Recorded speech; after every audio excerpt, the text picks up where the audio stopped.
So I've just thrown a ton out there. Wanted to give people some background. But Sean, tell us where did it begin and what has it become?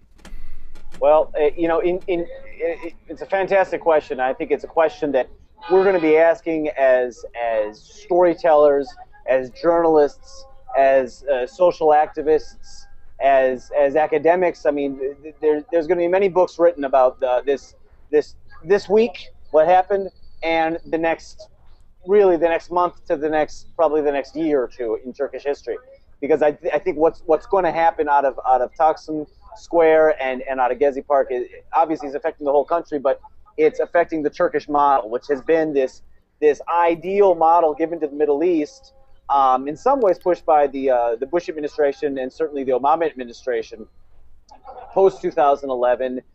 It's facilitated the growth of Islamist parties as a real valid caretaker or ruling party structure throughout the Middle East. And we can see that Morsi in some ways is trying to replicate the successes, and you listed the successes wonderfully, that the AK Party has been able to do.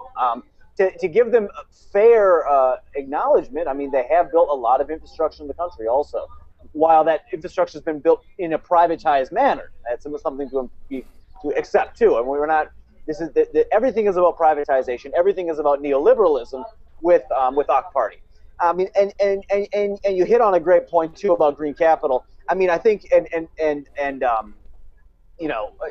others can correct me about this, but I think the whole green capital construct starts really with Said Nursi and a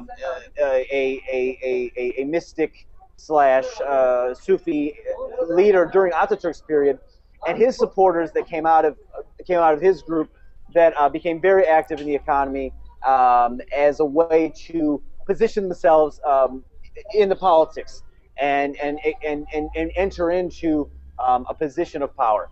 But anyway, and of course, I would just add that another thing that we have to talk about is the influence of Fethullah Gulen, the religious leader in exile living in Pennsylvania, who is very close to the Prime Minister Erdogan and has facilitated a massive network of sort of Islamist type capitalist businesses, schools. Someone who really sort of was a pioneer in taking a certain interpretation of Islam to develop business and develop these institutions like education and press. And of course, he was apparently, I guess, persecuted at some point by the Turkish government, and that's part of the reason why he moved to Pennsylvania in the United States in the Pocono Mountains. But I have to ask then, Sean. I mean, there's this decades-long history.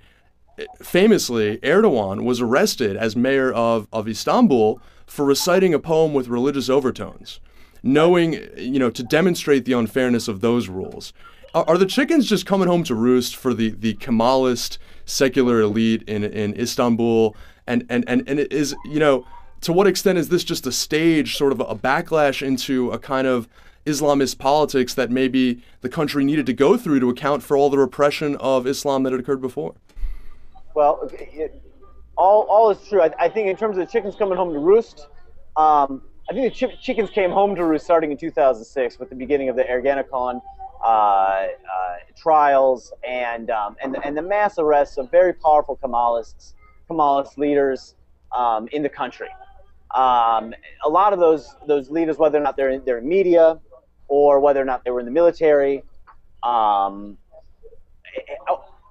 have been stripped of a lot of their power. Some are in jail right now. Others are awaiting trial. So I think the idea that the chickens came home to roost, well, a lot of that happened. And just so we're clear, a lot of those members of the military establishment may have come from the same establishment that participated in the military coup back in 1982. These are people that often committed assassinations and repression of what they perceive to be too much religious influence or just dissidence and opposition in general. And so there's two sides to that coin. Not to say that violent repression of anybody is a... No. And actually, but I'm just answering your idea of, what is this? The chickens coming home to roost? Well, I think that did happen, and what I think we're really seeing here with this protest, to come back to your original question, is like how this all happened. I would say that the seeds of this protest is in many ways born out of the development over the last 10 years of a very arrogant attitude on the part of the rulership of AKP.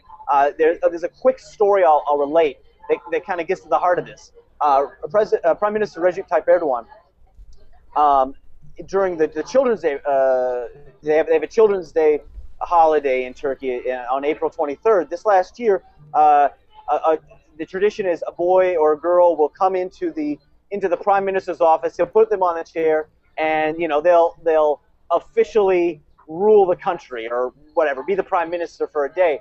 Well, he said this year, if I make sure they got this quote right, but it's now it's your chance.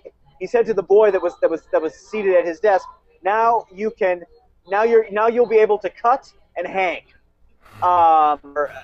He said this to this kid. That was a joke, but that's the kind of mentality, that's the kind of power that I think Erdogan feels like he has.